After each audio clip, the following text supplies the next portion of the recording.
الحمد لله رب العالمين والصلاة والسلام على قائد الغر المحجلين نبينا محمد وعلى آله وصحبه اجمعین وبعد۔ پیارے بھائیوں اور دینی بہنوں، السلام علیکم ورحمۃ اللہ وبرکاتہ۔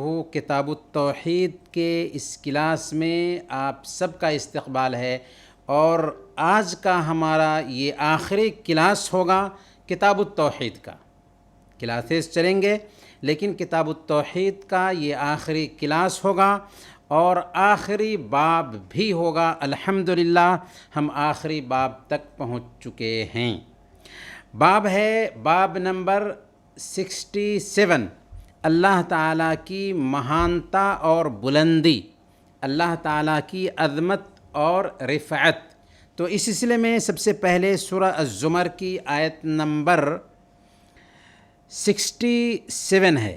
اللہ تعالیٰ فرماتا ہے وَمَا قَدَرُ اللَّهَ حَقَّ قَدْرِهِ وَالْأَرْضُ جَمِيعًا قَبْضَتُهُ يَوْمَ الْقِيَامَةِ وَالسَّمَاوَاتُ مَطْوِيَّاتٌ بِيَمِينِهِ سُبْحَانَهُ وَتَعَالَى عَمَّا يُشْرِكُونَ۔ وَمَا قَدَرُ اللَّهَ حَقَّ قَدْرِهِ، اور انہوں نے ویسے ہی اللہ تعالیٰ کی قدر نہیں کی جیسے قدر کرنا چاہیے تھا۔ انہوں نے اللہ تعالیٰ کا ویسے سمان نہیں کیا، اللہ رب العالمین کا ویسے رسپیکٹ نہیں کیا جیسے کرنا چاہیے تھا، کہ ان مشرکوں نے، ان کافروں نے، ان لوگوں نے جنہوں نے اللہ کی عبادت میں دوسروں کو شریک ٹھہرایا، اللہ کی ذات کو صحیح معنوں میں انہوں نے پہچانا نہیں۔ اگر انہوں نے اللہ کی ذات کو صحیح معنوں میں پہچان لیا ہوتا، اگر انہوں نے اللہ رب العالمین کی قدر کی ہوتی، تو اللہ کے ساتھ کسی کو شریک نہ ٹھہرائے ہوتے۔ حقیر مخلوق کو، معمولی تچھ مخلوق کو اللہ کے ساتھ پارٹنر نہ بنائے ہوتے، گویا کہ وہ اللہ تعالیٰ کو انہوں نے صحیح معنوں میں نہیں پہچانا۔ وَالْأَرْضُ جَمِيعًا قَبْضَتُهُ يَوْمَ الْقِيَامَةِ وَالسَّمَاوَاتُ مَطْوِيَّاتٌ بِيَمِينِهِ۔ اس اللہ کی مہانتا کے کیا کہنے کہ قیامت کے دن ساری زمین اس کی مٹھی میں ہوگی۔ وَالْأَرْضُ جَمِيعًا، ساری زمین، اس سے کیا مراد ہے؟ ساری زمین کے اندر سمندر بھی ہے، زمین کے اندر نہریں بھی ہیں، زمین کے اندر درخت وغیرہ بھی ہیں، گویا کہ یہ ساری چیزیں کل قیامت کے دن اللہ کی مٹھی میں ہوں گی۔ یہ ہے اللہ رب العالمین کی مہانتا، یہ ہے اللہ رب العالمین کی عظمت، کہ پوری زمین اپنے درختوں، اپنے سمندروں، اپنے نہروں کے ساتھ اللہ رب العالمین کی مٹھی میں ہوگی۔ وَالسَّمَاوَاتُ مَطْوِيَّاتٌ بِيَمِينِهِ، اور سارے کے سارے آسمان، یعنی 7 تہ آسمان ہیں، وہ سارے کے سارے آسمان اس کے دائیں ہاتھ میں لپٹے ہوں گے۔ اللہ تعالیٰ کے دائیں ہاتھ میں سارے کے سارے آسمان لپٹے ہوں گے۔ اللہ تعالیٰ خود قرآن کریم میں سورہ الانبیاء آیت نمبر 104 میں اس کا ذکر فرماتا ہے، آسمان کی مہانتا اور اس کی وشالتا کو بیان کرتے ہوئے، یوم نطوی السماء کطی السجل للکتب، یاد کرو اس وقت کو جب ہم آسمان کو لپیٹ دیں گے۔ کیسے؟ جیسے لکھے ہوئے کاغذات کو لپیٹ دیا جاتا ہے، جیسے لکھے ہوئے کاغذات لپیٹے جاتے ہیں، ویسے ہی آسمان کو اللہ رب العالمین فرماتا ہے کہ ہم لپیٹ دیں گے۔ سبحانہ وتعالی عما یشرکون،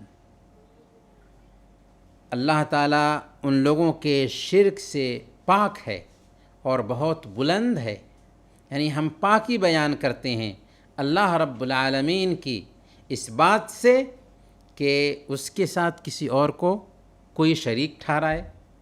یہ بہت بڑی زیادتی ہے اللہ رب العالمین کی شان میں کہ او اللہ جو کل قیامت کے دن ساری زمین کو اپنی مٹھی میں رکھے ہوگا اور سارے آسمان اس کے دائیں ہاتھ میں لپٹے ہوئے ہوں گے، اس اللہ کے ساتھ پارٹنر ٹھہرایا جائے، اس اللہ کو چھوڑ کر ایرا غیرہ نتھو خیرہ کے سامنے ایک انسان اپنا ماتھا جھکائے، ایسا قطعاً نہیں ہونا چاہیے۔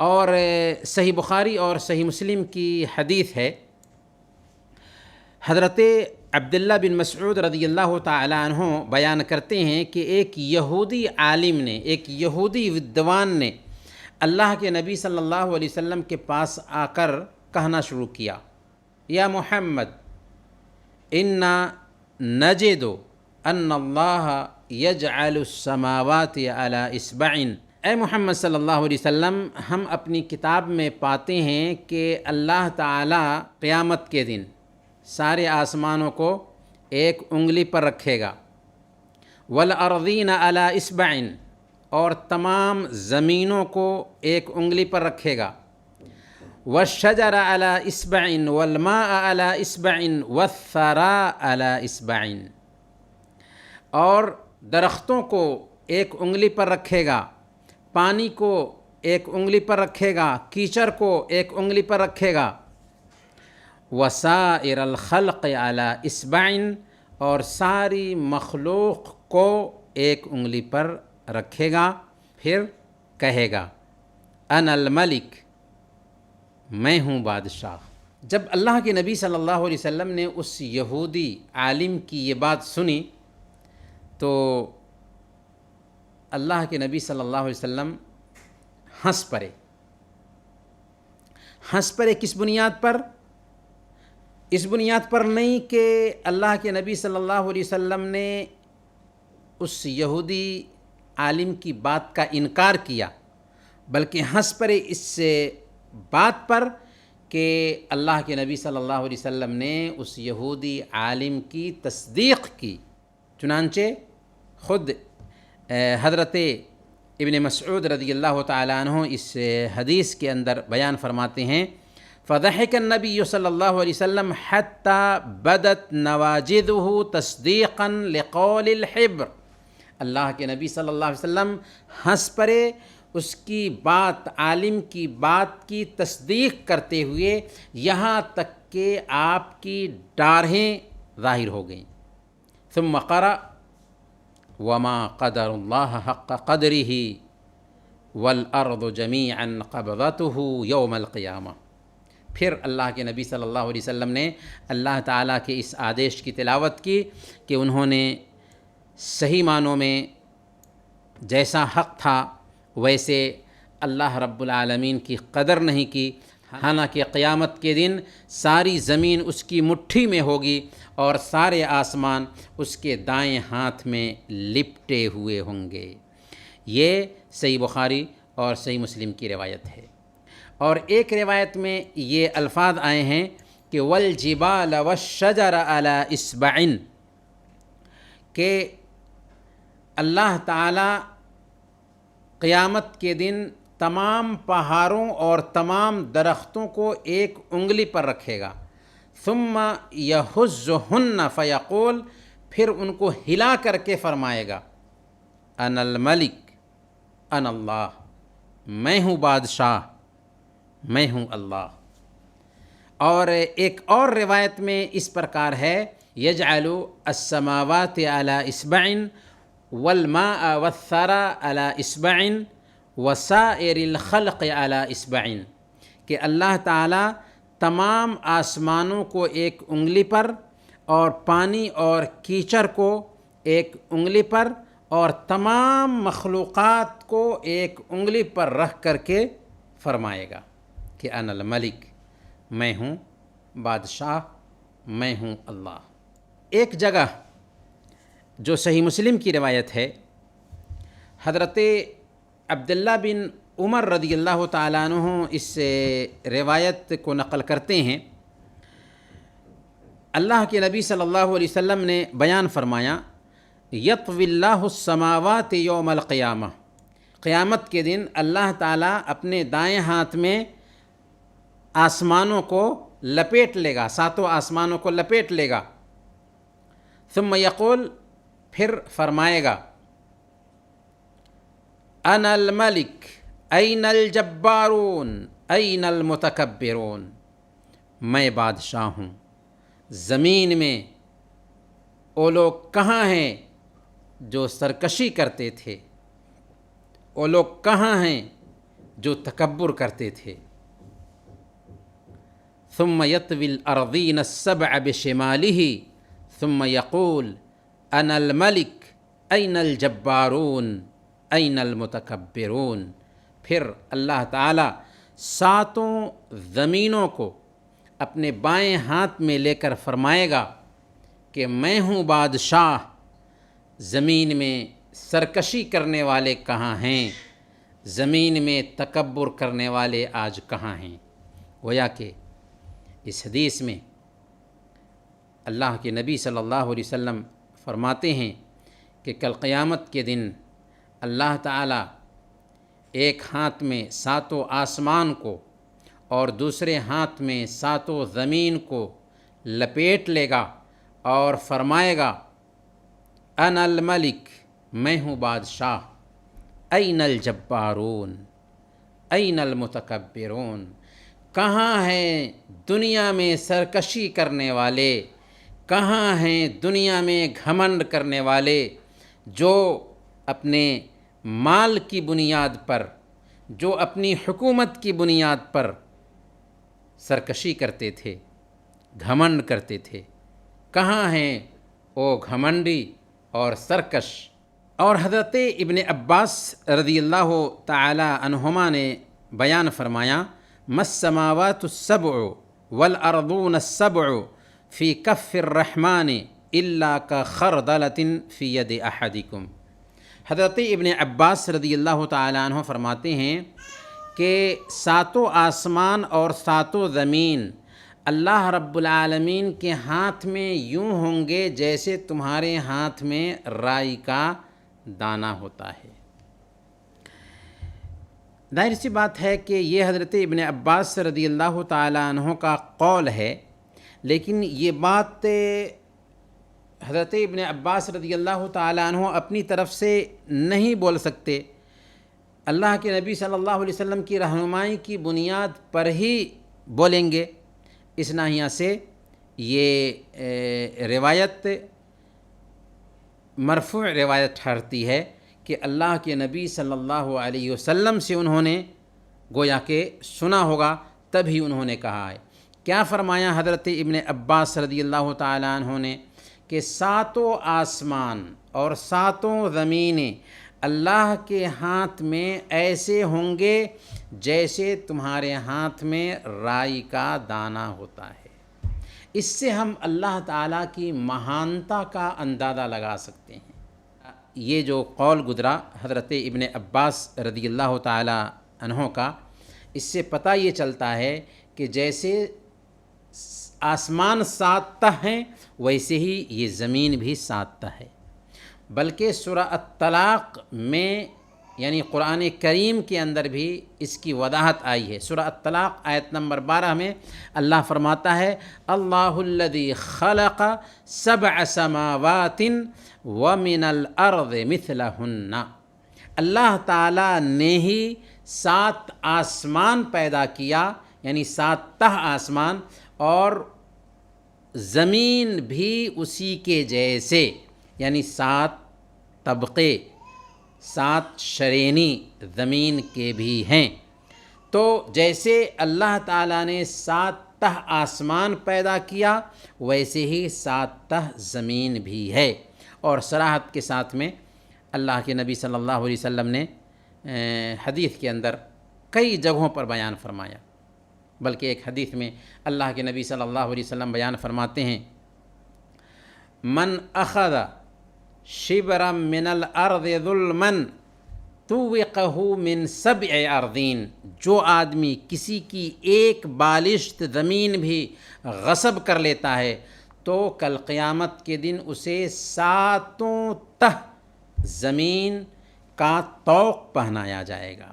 یہاں پر ایک اہم جو مسئلہ ہے وہ جاننے کا ہے کہ اللہ تعالیٰ نے یہاں پر کہا کہ اللہ تعالیٰ اپنے دائیں ہاتھ میں یا مٹھی میں زمین کو لپیٹ لے گا، یا ایک ہاتھ میں آسمان کو لپیٹے گا، دوسرے ہاتھ میں زمین کو لپیٹ لے گا اور فرمائے گا کہ میں ہوں بادشاہ، کہاں ہیں دنیا کے ظالم و جابر۔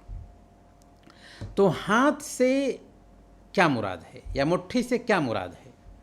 یاد رکھیں، اللہ تعالیٰ سے بہتر اللہ کے بارے میں کوئی ہم کو نہیں بتا سکتا۔ اسی طریقے سے کیا کوئی ہو سکتا ہے جو اللہ تعالیٰ کے معانی اور اس کی صفتوں کی تعریف اللہ رب العالمین سے بہتر طریقے سے کر سکے؟ نہیں ہو سکتا۔ تو اللہ تعالیٰ نے جب اپنے لیے ثابت کیا ہے ہاتھ، اپنے لیے ثابت کیا ہے مٹھی، تو ہم بھی اللہ کے لیے ثابت کریں گے ہاتھ، ثابت کریں گے مٹھی، لیکن ہم اس سے آگے نہیں بڑھیں گے کہ اللہ کا ہاتھ ہے تو بندوں کے ہاتھ کے جیسے ہوگا، نہیں، یہ ہمیں اختیار نہیں ہے۔ لیکن یہ بھی اختیار نہیں ہے کہ ہم ہاتھ کو دوسرا معنی پہنا دیں، کیونکہ اللہ تعالیٰ نے اپنے لیے ہاتھ ثابت کیا تو ہم بھی اللہ کے لیے ہاتھ ثابت کریں گے، اس کا انکار نہیں کریں گے اور نہ ہی اس کو دوسرا معنی پہنائیں گے، بلکہ ویسے ہی ثابت کریں گے جیسے وہ آئے ہیں، بغیر اس کا انکار کیے ہوئے، بغیر ان کو الٹا معنی پہنائے ہوئے۔ اور اس کے اندر اللہ رب العالمین کے لیے انگلی کا بھی اثبات ہوتا ہے، جیسا کہ یہودی عالم نے کہا تھا کہ اللہ تعالیٰ زمین کو ایک انگلی پر، آسمان کو ایک انگلی پر، درخت کو ایک انگلی پر رکھے گا اور پھر فرمائے گا کہ میں ہوں بادشاہ۔ تو اللہ کے نبی صلی اللہ علیہ وسلم یہ سن کر کے ہنس پڑے تھے، اور یہ ہنسنا اصل میں انکار کے طور پر نہیں تھا، بلکہ یہاں جو ہنسی تھی خوشی کا اظہار کرنے کے لیے تھی کہ جو بات اللہ تعالیٰ نے قرآن کریم میں بیان فرمائی ہے اسی بات کی وضاحت اس یہودی عالم نے کی تھی۔ تو گویا کہ اس میں اللہ کے لیے انگلی کا بھی اثبات ہوتا ہے، اور خود اللہ کے نبی صلی اللہ علیہ وسلم نے بیان فرمایا صحیح مسلم کی روایت کے مطابق، ان قلوب بنی آدم بین اصبعین من اصابع الرحمن، کہ آدم کی اولاد کے دل اللہ تعالیٰ کی 2 انگلیوں کے بیچ ہے، جیسے چاہتا ہے ان کو پھیرتا رہتا ہے۔ یہ ہے اللہ تعالیٰ کی مہانتا، یہ ہے اللہ تعالیٰ کی عظمت جس پر ہم ایمان رکھتے ہیں۔ اب 2 مسئلہ یہاں پر ہے جس کے بارے میں گفتگو کرنی ہے۔ سب سے پہلے اللہ تعالیٰ کے عرش کے بارے میں ہمارا یہ عقیدہ ہے کہ اللہ تعالیٰ 7 آسمان کے اوپر عرش پر ہے، کیونکہ اللہ تعالیٰ نے 7 جگہ پر قرآن کریم میں صراحت کے ساتھ کہا کہ وہ عرش پر ہے۔ ثم استوى علی العرش 6 جگہ پر کہا ہے، اور 7ویں جگہ کہا الرحمن علی العرش استوى، رحمان عرش پر مستوی ہے۔ عرش کی مہانتا کیا ہے؟ اس سلسلے میں کئی روایتیں آتی ہیں، لیکن ایک روایت جو صحیح ہے اس کو ہم سن لیتے ہیں، اس سے ہمیں اندازہ لگے گا کہ عرش کی مہانتا کیا ہے۔ حدیث میں اللہ کے نبی صلی اللہ علیہ وسلم نے بیان فرمایا، یہ روایت صحیح ابن حبان کی ہے، ما السماوات السبع فی الکرسی الا کحلقۃ فی فلاۃ وفضل العرش علی الکرسی کفضل الفلاۃ علی تلک الحلقہ۔ عرش کے مقابلہ میں کرسی کی کیفیت کیسی ہے؟ جیسے ایک لوہے کا کرا ہو کشادہ میدان میں، کھلے میدان میں، چٹیل میدان میں ایک لوہے کا کرا کہیں پہ پھینکا ہوا ہو، کہیں پہ رکھا ہوا ہو، تو بالکل چٹھیل میدان میں لوہے کا کرا رکھا ہوا ہے، تو کتنی وشالتا ہے میدان کی، اور اس میں ایک لوہے کا کرا ہو۔ تو عرش اللہ کا ہے، اس کے مقابلہ میں اللہ کی کرسی ویسے ہے جیسے چٹھیل میدان میں لوہے کا ایک کرا رکھا ہوا ہو۔ اب آسمان اور زمین کرسی کے مقابلے میں کیسا ہے؟ تو اللہ کے نبی صلی اللہ علیہ وسلم نے فرمایا کہ کرسی کے مقابلہ میں آسمان اور زمین ویسے ہے جیسے چٹھیل میدان میں لوہے کا کرا رکھا ہو۔ اس سے آپ اندازہ لگا سکتے ہیں کہ اللہ رب العالمین کا عرش کتنا وشال ہے، اور پھر اللہ رب العالمین کی کرسی کتنی وشال ہے کہ آسمان اور زمین اللہ کی کرسی کی تلنا میں ایسے ہے جیسے چٹھیل میدان میں ایک کرا رکھا ہوا ہو۔ اور ایک دوسرا جو مسئلہ ہے اس باب میں بیان کیا گیا ہے آسمان کی مسافت کے بارے میں۔ ایک آسمان کی مسافت دوسرے آسمان سے کتنی ہے؟ تو اس سلسلے میں کوئی بھی صحیح حدیث نہیں آتی ہے کہ آسمان اور زمین کی دوری کتنی ہے، یا ہر آسمان کی ایک دوسرے آسمان سے دوری کتنی ہے۔ اس بارے میں کوئی بھی صحیح روایت نہیں ہے۔ تحدید کرنے والی جو بھی روایتیں آتی ہیں وہ سب کمزور ہیں، ضعیف ہیں، ڈیمیج ہیں، اس لیے اس طرح کی روایتوں پر اعتماد نہیں کیا جا سکتا۔ یہاں پر ایک دو روایتیں بیان کی ہیں لیکن وہ روایتیں کمزور ہیں، اس لیے ہم ان کو نظر انداز کرتے ہیں، اور انہیں چند کلمات کے ساتھ اس کتاب کے درس کو ہم یہیں پر ختم کرتے ہیں، اور اللہ تعالیٰ سے دعا کرتے ہیں کہ ہم نے جو کچھ بھی اس کتاب میں پڑھا ہے اللہ تعالیٰ اس میں برکت عطا فرمائے۔ اللہ تعالیٰ ہم سب کے لیے اس کتاب کو خیر اور برکت کا ذریعہ بنائے، ہمارے عقیدہ کو سدھار دے، اور ہم گزارش کریں گے اپنے بھائیوں سے اور اپنی بہنوں سے کہ ہم نے اس کورس کو پڑھ لیا ہے، اور اس کورس کی مکمل ریکارڈنگ بھی ہو چکی ہے الحمدللہ۔ ساری ریکارڈنگ آپ کو یوٹیوب پر مل جائے گی۔ اب آپ کی ذمہ داری ہے کہ آپ اس کو سن کر کے زیادہ سے زیادہ اپنی معلومات میں اضافہ کریں، کیونکہ توحید ہی بنیاد ہے، اگر توحید نہیں تو کچھ بھی نہیں۔ اسی لیے ہم نے کتاب التوحید کا چوائس کیا تھا، جو توحید کی کتابوں میں سب سے اہم کتاب مانی جاتی ہے۔ تو ہم اس کتاب کو ختم کر چکے ہیں، لیکن اس کتاب سے ہمارا تعلق کٹنا نہیں چاہیے۔ بار بار اس کتاب کو پڑھیں، اس کے اسباق کو پڑھتے رہیں۔ اللہ تعالیٰ سے دعا ہے کہ اللہ تعالیٰ ہم سب کو اس کتاب سے سبق حاصل کرنے اور اس کے مطابق زندگی گزارنے کی توفیق عطا فرمائیں۔ آمین۔ وصلی اللہ علی نبینا محمد وعلی آلہ وصحبہ اجمعین۔